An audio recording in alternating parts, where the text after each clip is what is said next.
Today we're going to make over the study nook in my daughter's bedroom. I'm a self-confessed neutral lover, but even I can admit that this space is lacking personality and fun. We're going to change it up and have a little bit of fun with what we're going to call a feature statement. Not a feature wall, but a feature statement.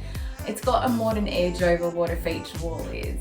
But you'll find that making over a smaller space like this with some colour is a great compromise if you're a neutral lover like myself, but you want to give your kids a bit of personality and fun as well in their bedrooms and their spaces.